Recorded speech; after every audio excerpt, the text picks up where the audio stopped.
Seperti sekarang. Tadi kencet sedang. Kencet sedang. Noh. Bismillahirrahmanirrahim.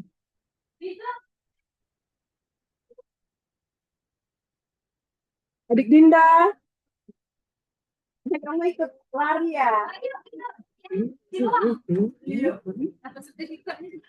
Konser deh aku Nian.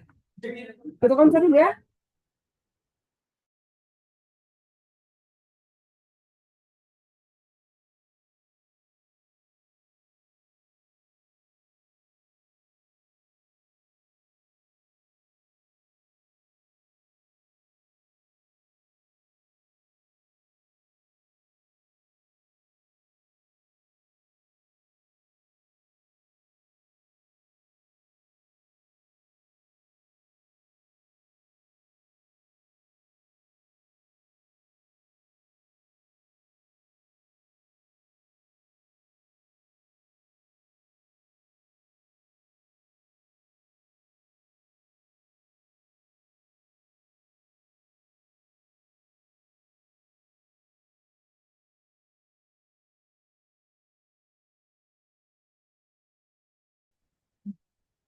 Nah, boleh Mbak. Baik, selamat siang Sobat PMP semuanya. Selamat siang untuk Dokter Adi juga selaku narasumber kita pada pagi siang hari ini. Baik, selamat bergabung di acara PMP kita seri ke-39 hari ini dengan tema kaki bengkak apakah termasuk gejala trombosis vena dalam. Dari temanya sangat menarik pada siang hari ini. Mudah-mudahan bermanfaat untuk kita semua ya Sobat Pempek. Baik, telah hadir bersama kita di sini yang akan menjadi narasumber kita yaitu Dr. M. Adin Primananda, SPPD yang merupakan dokter spesialis penyakit dalam di Rumah Sakit Bukit Asam Medika. Halo, selamat siang dokter.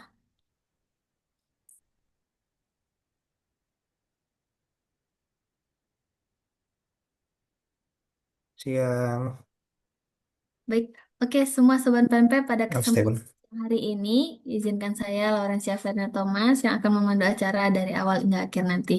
Baik, supaya tidak berlama-lama lagi, dokter izin kita langsung mulai masuk ke materi. Untuk Sobat Pempek, nanti jika ada pertanyaan boleh langsung disampaikan di kolom chat. Nanti akan kita bahas setelah pembahasan materi oleh Dokter Adin. Kepada Dokter Adin, saya persilakan.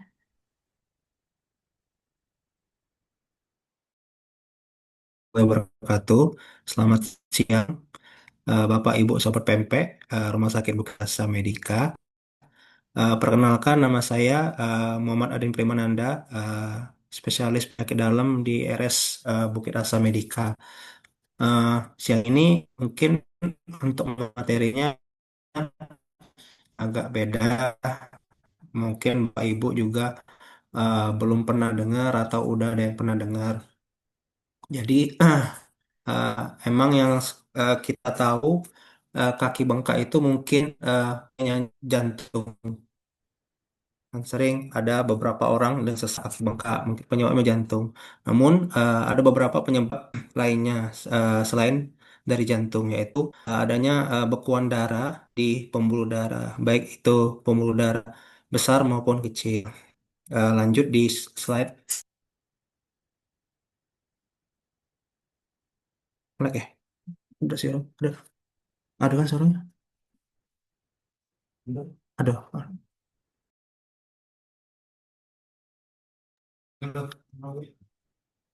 Baik Bapak Ibu Sobat Pempek, di sini saya akan membahas sedikit mengenai trombosis vena dalam atau biasa disebut dengan sumbatan atau bekuan darah di pembuluh darah vena. Next, next.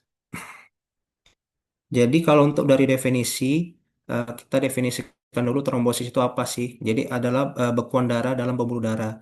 Jadi itu bisa terbentuk di vena, pembuluh darah yang besar, arteri atau pembuluh darah kecil, atau juga bisa juga di jantung dan juga eh, sirkulasi dari pembuluh darah.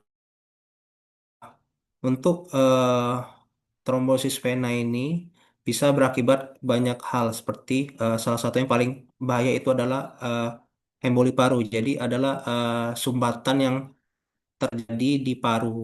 Jadi kondisinya pasien eh, tiba-tiba sesak nafas dan juga drastis. Untuk trombosis vena dalam ini biasa sering mengenai dengan di kaki. Next.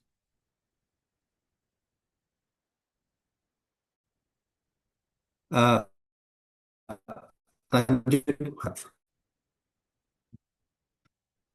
Ini angka kejadiannya, sedikit kejadiannya. Namun eh, pasien-pasien dengan riwayat hipertensi, riwayat kencing manis itu eh, sering menimbulkan gejala DVT ini. Kalau untuk dari angka kejadian itu 9% dari seluruh angka kejadian.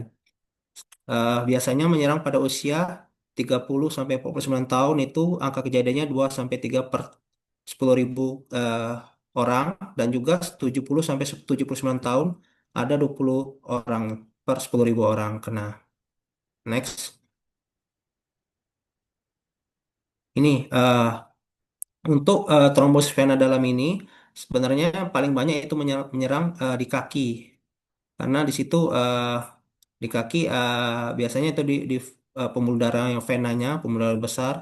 Jadi pasien-pasien dengan riwayat misalnya habis operasi, terus pasien-pasien dengan kanker dengan mobilitas yang rendah itu sering terjadi eh, pembekuan darah. Jadi tiba-tiba pasien suka bengkak kakinya secara tiba-tiba. Dan juga biasanya kakinya juga nyeri dan juga bengkak. Next.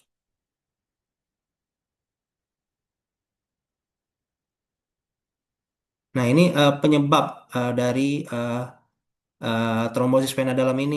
Jadi ada tiga hal. Yang pertama, pasien dengan aliran darah yang statis, statis maksudnya imobilisasi yang kurang. Yang dua, pasien dengan kekentalan darah atau hiperkoagulasi. Dan yang ketiga itu pembuluh darah dinding yang rusak. Biasanya pembuluh darah dinding yang rusak ini bisa akibat dengan kadar gula yang terlalu tinggi atau juga pasien-pasien dengan riwayat merokok. Jadi ini beberapa hal yang bisa menyebabkan kerusakan dari dinding pembuluh darah.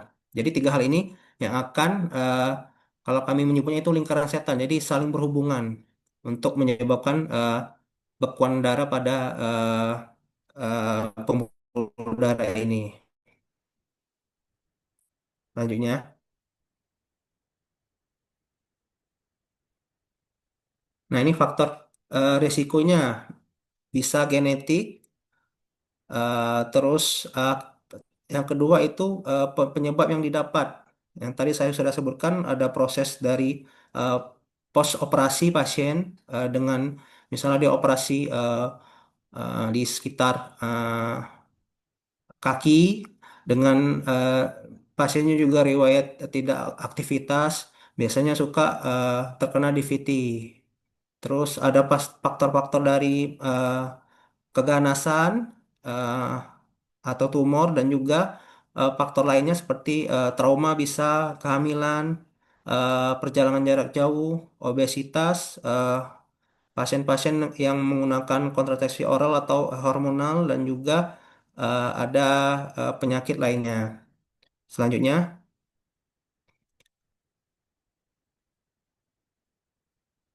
nah ini kondisi pembuluh darah pada pasien dengan trombosis vena dalam. Jadi bisa sini di pinggir-pinggir ini ada mengeluhkan nyeri ketika beraktivitas dan juga kakinya bengkak secara tiba-tiba. Next.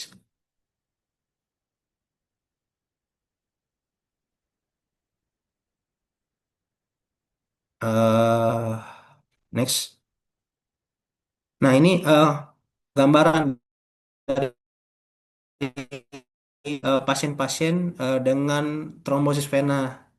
Jadi biasanya bengkaknya itu dari pangkal paha sampai ujung kaki. Jadi Bapak Ibu mungkin jika melihat ke rumah sakit BAM atau ke rumah sakit yang ada fasilitas untuk pemberian obatnya. Jadi kalau udah seperti ini kondisinya, biasanya pasien akan dirawat inap. Jadi kondisinya eh, kakinya bengkak, salah satu aja kakinya bengkak. Biasanya sebelah, sebelah kanan atau sebelah kiri. Bengkak, terus nyeri. Bengkaknya itu lebih dari 3 senti biasanya dibandingkan dengan kaki sebelahnya. Terus pasien juga punya riwayat seperti yang faktor risiko tadi, kencing manis, darah tinggi, merokok, terus pasien-pasien juga dengan kekentelan darah, ada juga pasien dengan aktivitas fisik yang kurang. Jadi menyebabkan pembekuan darah yang akan menyebabkan dari trombosis vena itu sendiri. Next.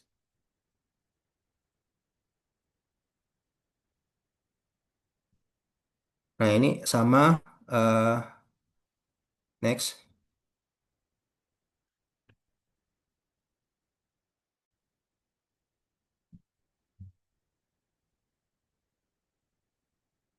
Nah, ini mungkin gambarnya sama. Kurang lebih bengkaknya dari pangkal paha sampai ujung jari. Jadi ada gangguan dari pembuluh darahnya yang menyebabkan kondisi seperti ini. Lanjut.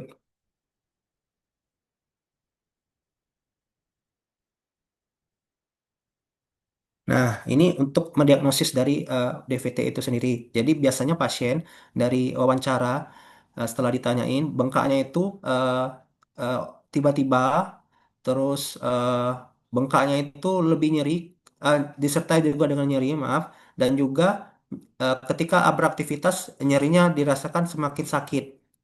Terus pasien juga merasakan perabahan hangat pada kaki yang bengkak tadi. Terus pasien juga mengeluhkan bengkaknya itu cuma satu sisi. Nah, terus apa namanya? Dari riwayat sebelumnya pasien mungkin ada riwayat darah tinggi, kencing manis, atau juga ada riwayat eh, operasi, bekas operasi, atau pasien dengan obesitas dengan aktivitas fisik yang kurang. Itu adalah faktor risiko untuk terkena dari DVT ini atau bekuan darah pada pembuluh darah. Next.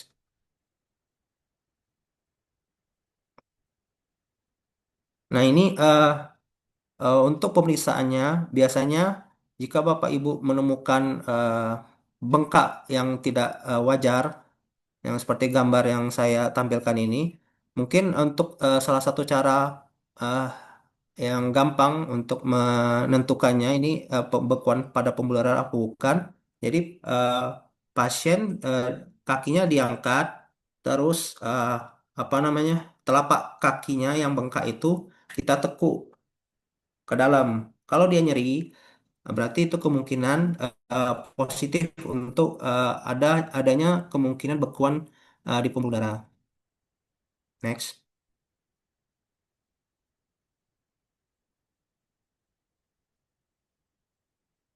Nah, ini apa namanya? Udah saya jelasin tadi ada beberapa faktor risiko yang bisa menyebabkan dari eh, trombosis vena dalam ini. Ini scoringnya untuk menilai. Jadi ada riwayat kanker sebelumnya, terus ada para apa namanya eh, rasa baal pada sisi kaki yang bengkak, terus ada tirabaring lama yang lebih dari 3 hari, atau sebelumnya ada operasi dalam 12 minggu terakhir, terus biasanya nyeri, kakinya bengkak, dan bengkaknya itu lebih dari 3 senti dibanding kaki yang sehat. Next. Untuk dari laboratorium, eh, untuk penegakannya langsungnya itu sebenarnya kita harus USG, kita harus USG Doppler, USG kaki. Namun untuk lab bisa kita lakukan di BAM sudah ada untuk pemeriksaan dari hiperkoagulasi. Jadi biasanya ada komponen-komponen dari koagulasi darah itu yang meningkat. Next. Nah, ini untuk diagnosis pastinya sebenarnya kita harus menggunakan dari USG Doppler namanya. Di sini juga bisa dilakukan untuk USG Doppler jika dia nanti ketika di USG ada sumbatan di pembuluh darahnya. Nanti baru boleh untuk dilakukan tindakan lebih lanjut. Untuk MRI, biasanya pada wanita hamil, USG Doppler tidak bisa mencakup karena tertutup dengan janinnya. Jadi lebih disarankan untuk menggunakan MRI. Next. Nah, ini tujuannya untuk tata laksana pada fase eh, yang akut atau fase yang cepatnya. Jadi kita untuk membatasi bengkak yang progresif pada tungkai. Terus jika eh, jika apa namanya lebih cepat lebih bagus karena bekuan darah ini sewaktu-waktu bisa lepas dan juga eh, bisa kemana-mana ke jantung. Kalau ke jantung dia bisa eh, terkena angin duduk kata kata orang suka angin duduk. Terus kalau ke paru dia tiba-tiba sesak. Jadi bahaya bekuan darah ini. Jadi sebisa mungkin harus ditata laksana lebih cepat lebih baik. Gitu. Next. Nah, ini untuk obatnya, biasanya kalau di VT ini kita memberikan namanya pengencer darah, Bapak Ibu. Jadi kalau pengencer darah ini, kalau di BAM udah ada yang injeksi ataupun yang oral. Untuk pengobatan yang injeksi itu biasanya eh, 5 hari. Dia lebih cepat karena itu tadi lebih cepat karena masuk ke dalam pembuluh darah langsung. Next. Ini yang ini sama. Next. Nah, yang kedua bisa menggunakan pengencer yang oral, tapi untuk pemberian yang oral ini agak lebih lama. Jadi 6 minggu sampai 6 bulan. Jadi tergantung faktor risikonya. Jadi jika Bapak Ibu ada gula darah, jadi sambil kita kasih pengencer darah, gulanya juga dikontrol harus. Jadi kalau misal gulanya terlalu tinggi juga pengobatannya semakin lama. Atau ada darah tinggi, harus dikontrol, terus stop merokok. Terus kalau misalnya eh, kakinya udah mulai bisa agak apa namanya beraktivitas, sebisa mungkin boleh beraktivitas. Namun jika kakinya sudah mulai agak sedikit mengecil. Next. Nah, selanjutnya ada untuk tata laksana yang bersifat invasif atau operasi. Jadi kalau operasi eh, itu biasanya kami konsul ke bagian spesialis bedah vaskular. Jadi di sana mereka melakukan namanya trombektomi. Jadi dibuang bekuan darahnya itu. Next. Nah, ini salah satu contohnya. Jadi dimasukkan seperti selongsong kayak gitu. Nanti ujung-ujungnya dikembangin balon. Jadi baru ditarik. Itu kayak seperti eh, pasang ring, pasang ring kayak gitu. Jadi tujuannya adalah membuang dari bekuan darah yang terdapat di pembuluh darah. Next. Nah, ini contohnya. Next. Ini sama, namun beda teknik. Next. Mungkin sekian Bapak Ibu Sobat PMP sedikit pembahasan tentang mm, trombosis vena dalam. Mungkin emang pembahasannya agak agak anti mainstream ya karena eh, soalnya saya lihat di sini pasien-pasien dengan kencing manis itu darah tinggi banyak. Jadi saya juga pernah kemarin dirabain ada juga beberapa pasien yang terkena DVT ini. Jadi mungkin perlu rasanya untuk mewanti-wanti eh, masyarakat agar lebih peka kayak itu lebih peka dan cepat untuk tata laksana dari trombosis vena dalam ini. Mungkin sekian Bapak Ibu. Kalau ada pertanyaan boleh. Terima kasih. Baik, terima kasih banyak Dokter Adin untuk materinya sangat luar biasa ya Sobat PMP semua. Dok, izin kita langsung lanjut ke sesi tanya jawab, Dokter. Oke, izin dok, yang pertama ada dari Rizky. Selamat siang dokter, izin bertanya, apakah sama antara DVT dan varises dok? Terima kasih. Boleh langsung dijawab dokter? Terima kasih Ibu Eris. Terima kasih untuk pertanyaannya.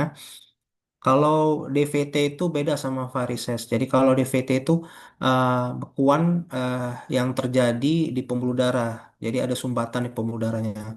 Kalau DVT, kalau varises itu pembuluh darah yang nonjol kayak gitu.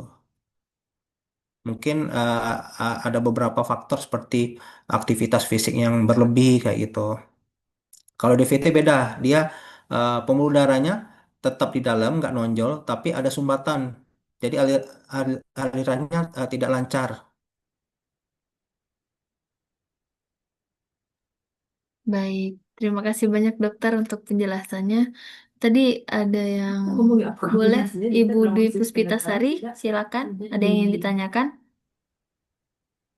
Halo, selamat Terima siang kasih Ibu Dwi. dokter. Oh ya, Ya, ya Bu, silakan pertanyaannya dokter Bu. salam kenal. Izin dok, saya mau bertanya dok. Materinya sangat menarik dok pada siang hari ini. Dok, kita sebagai orang awam, bagaimana ya dok cara kita itu untuk mendeteksi dini dok, apa namanya terkait dengan penyakit DVT ini? Dan apakah penyakit DVT ini apabila sudah dilakukan terapi itu masih dapat berulang lagi nggak dok?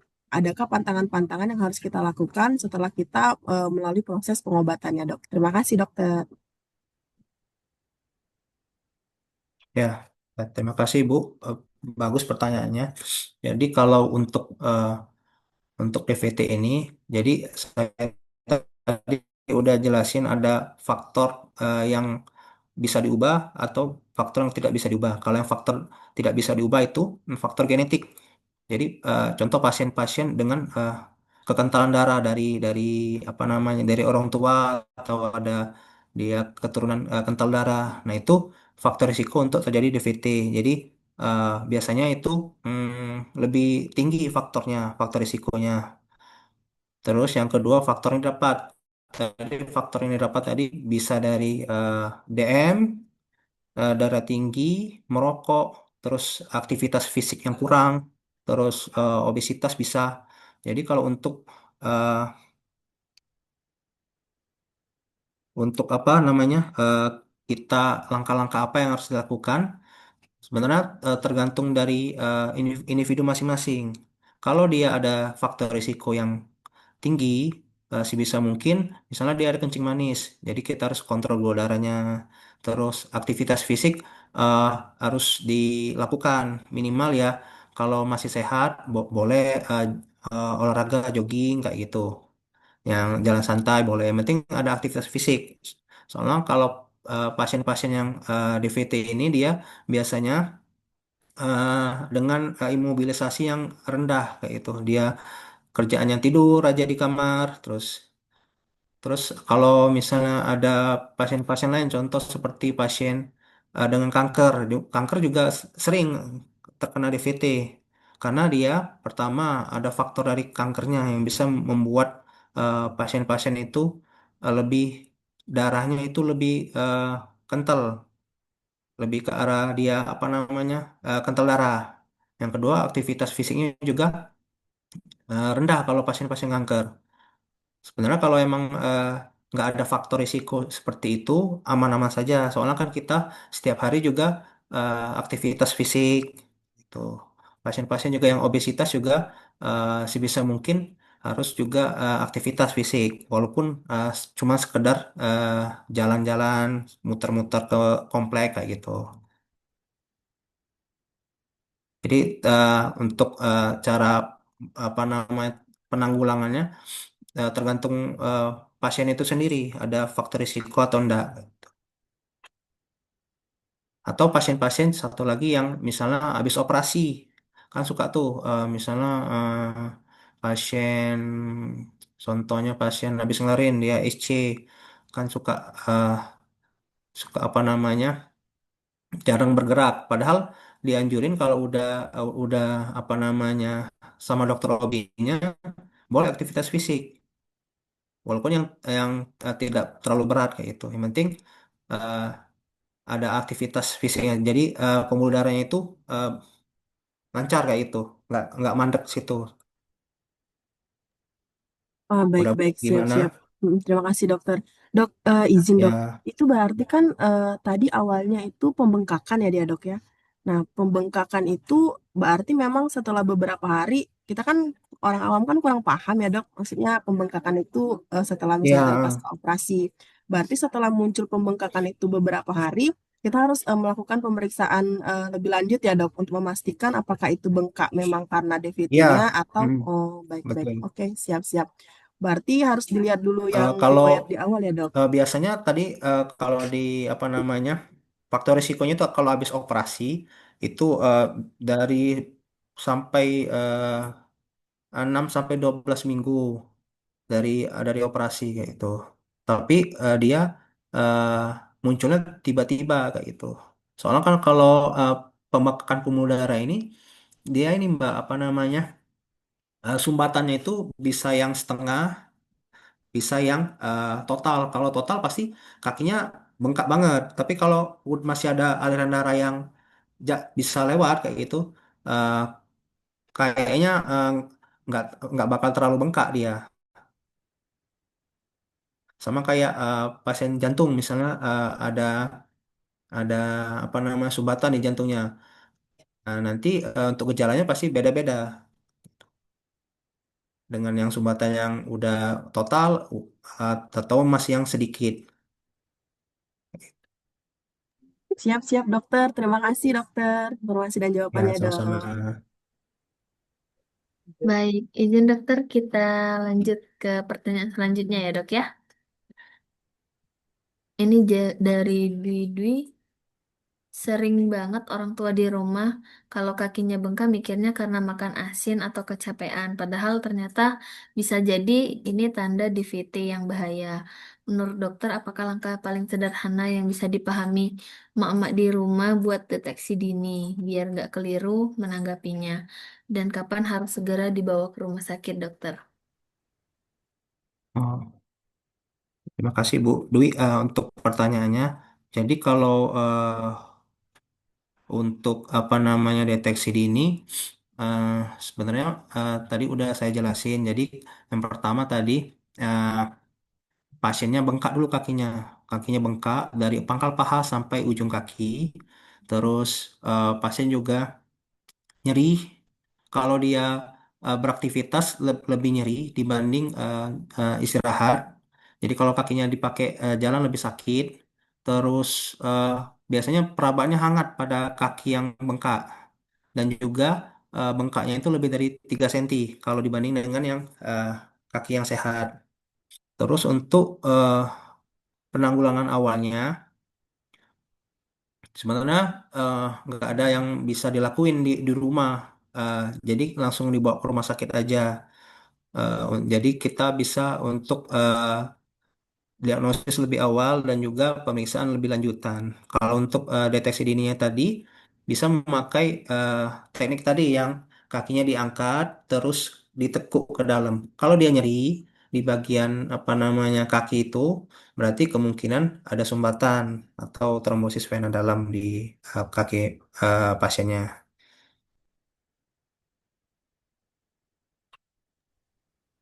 Ya, baik dokter, izin lanjut pertanyaan selanjutnya ya dok. Dari Pak Erwin. Izin bertanya dok, salah satu faktor risiko yang bisa meningkatkan risiko terkena DVT adalah merokok. Untuk keluhan yang saya rasakan selama ini yaitu kram pada betis di malam hari. Apakah kram ini muncul karena saya perokok atau ini gejala lain yang mengarah ke DVT? Mohon penjelasannya dok. Terima kasih Pak Erwin untuk pertanyaannya. Kalau dia kram bisa macam-macam. Kalau DVT jalan masuknya itu pokoknya kakinya bengkak. kakinya bengkak, merah dari ujung sampai ujung, terus nyeri. Kalau dia kram, bisa jadi bisa kekurangan elektrolit, bisa. Jadi kalau pokoknya kalau DVT dia itu bengkak, bengkak dari ujung ke ujung, merah, terus apa namanya? Ada faktor-faktor eh, risiko tinggi seperti kencing manis, terus darah tinggi, kayak gitu. Atau pasien-pasien habis operasi atau kanker dengan aktivitas fisik yang kurang kayak gitu. Biasanya itu lebih lebih sering terkena kayak gitu.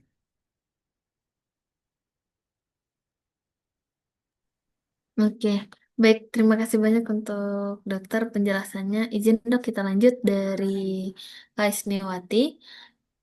Izin bertanya bagaimana cara membedakan memar karena DVT dengan memar karena benturan? Apakah dengan tinggi kolesterol yang terus-menerus bisa menyebabkan DVT, dokter?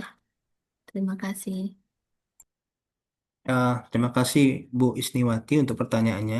Kalau dia eh, biasanya kalau memar itu dia terlokalisir biasanya, terlokalisir misalnya memarnya di paha, di paha atau di lutut. Nah kalau DVT ini dia merah bengkaknya dari ujung ke ujung biasanya karena itu tadi ada pembuluh darah yang tersumbat, jadi alirnya nggak lancar. Terus kalau untuk yang kolesterol kalau kolesterol tinggi, sebenarnya hmm, dia awalnya apa namanya harus terjadi apa namanya kerusakan dari pembuluh darah dulu, dinding pembuluh darah. Contohnya pasien-pasien merokok atau dengan gula darah yang tinggi dan juga aktivitas fisik yang kurang. Jadi kalau misalnya ibu kolesterol tinggi tapi kakinya nggak bengkak, kencing manis nggak ada, sebenarnya kecil kemungkinan untuk Oh, jadi terkena DVT. Adriana, Kak. Yang penting yang saya sebutin tadi, kalau yang lebih tinggi tadi ada faktor risiko, kencing manis, darah tinggi, terus aktivitas fisik yang kurang, itu berisiko untuk terjadinya DVT. Namun kalau DVT ini dia prosesnya lama, gitu. Jadi ada faktor risiko lain juga yang bisa meningkatkan untuk terjadinya DVT ini. Kalau ibu misalnya dinding pembuluh rusak, tapi juga tidak kental darah, eh, risikonya lebih minim dibanding yang ada yang tiga saya jelasin tadi. Ada hiperkoagulasi, kekental darah, pembuluh dinding yang rusak, terus ada aktivitas fisik yang kurang. Tuh. Jadi tiga hal itu yang bisa menyebabkan lebih tinggi untuk faktor risiko terkena DVT. Oke, baik. Terima kasih banyak dok untuk penjelasannya. Izin dokter, kita masih ada 3 pertanyaan lagi ya dok ya dari kolom chat. Selanjutnya ada Prihartini. Izin nanya dok, pada pasien yang terkena DVT apakah masih boleh dipijat? Terima kasih dokter. Terima kasih Bu Prihartini. Sebaiknya jangan dipijit, soalnya kan kalau dipijit kita mengasihkan tekan yang berlebihan di namanya di kaki kan. Jadi sewaktu-waktu kalau misalnya eh, dia ada darah tinggi juga dipijat-pijat, takutnya nanti bekuan darahnya itu bisa lepas, jadi bisa ke jantung, bisa ke otak bisa. Jadi lebih baik nggak usah dipijit. Jadi kalau emang eh, gejalanya khas seperti yang saya jelasin tadi, langsung dibawa aja ke dokter.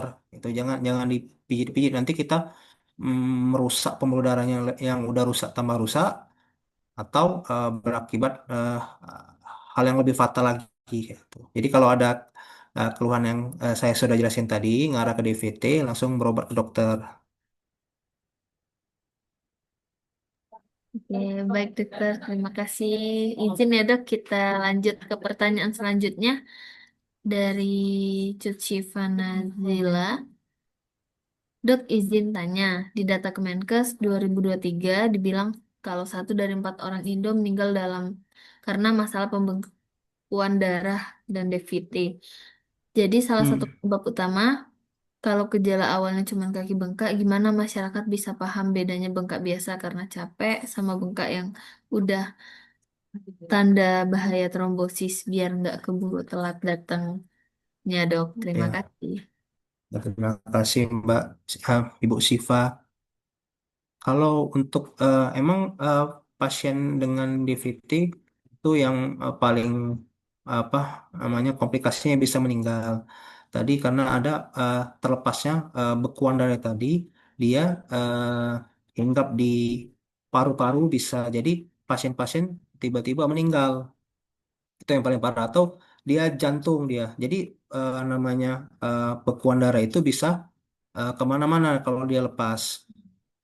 Terus kalau untuk gejala awalnya, untuk membedainnya, eh, sebenarnya gampang bedainnya. Jadi kalau bedainnya dia hmm, eh, bengkaknya itu DVT atau bukan, biasanya itu hanya satu kaki yang bengkak. Itu biasanya cuma satu kaki. Kalau jantung kan biasanya dua dua kaki yang bengkak. Terus eh, dia nggak merah. Jadi dia bengkak aja, terus nggak merah, terus ada nyeri biasanya di salah satu kakinya itu nyeri, terus beraktivitas juga tambah sakit. Terus kalau kita raba, biasanya itu hangat. Tuh.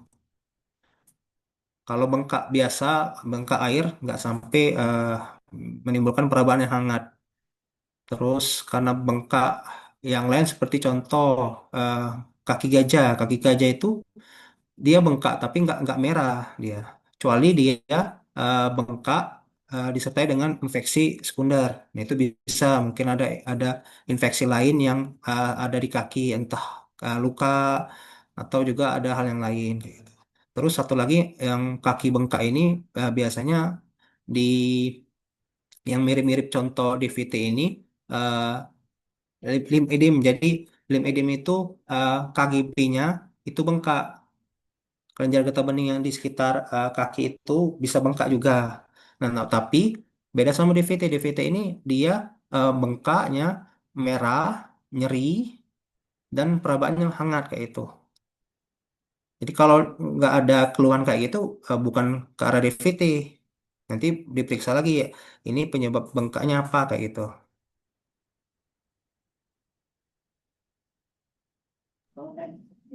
Oke, dokter izin satu pertanyaan lagi ya dok. Ya, Ya, ini dari Ibu Stevia. Izin bertanya dokter, bagaimana cara membedakan bengkak biasa dengan bengkak karena penyumbatan pembuluh darah? Ini yang tadi udah dijelasin ya dok ya. ya tadi udah saya jelasin kalau yang bengkak biasa dengan karena sumbatan itu biasanya eh, dia nyeri karena tadi pembuluh darah aliran darahnya nggak ada dia pasti nyeri terus perabaannya hangat terus merah dia itu bedanya bengkak karena pembuluh darah atau bengkak biasa kayak itu. Nanti ada lagi bengkak yang eh, kena ke pembuluh darah perifer yang di ujung-ujung itu biasanya dia lebih ke eh, dingin, perabaannya dingin, terus warnanya biasanya biru sampai. Kalau ini beda.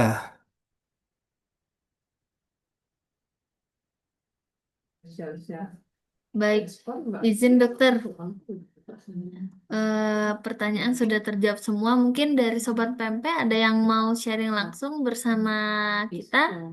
Di sini mumpung masih ada dokter Adinnya bisa tanya-tanya.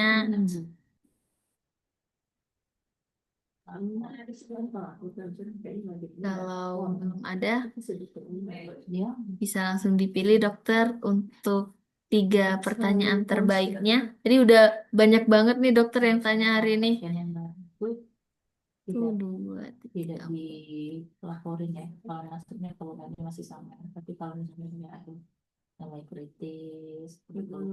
Ada 8 dok sama yang tanya tadi.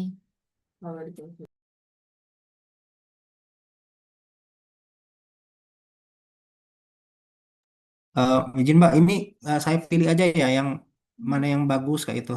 Betul dok, pilih 3 pertanyaan Oh, terbaiknya ya dokter. bentar ya. Eh, Yang pertama yang pertanyaan Ibu Dwi. Yang kedua Dwi yang tanya langsung atau yang di chatting, dokter? yang yang di chatting. Yang di chat ya. Terus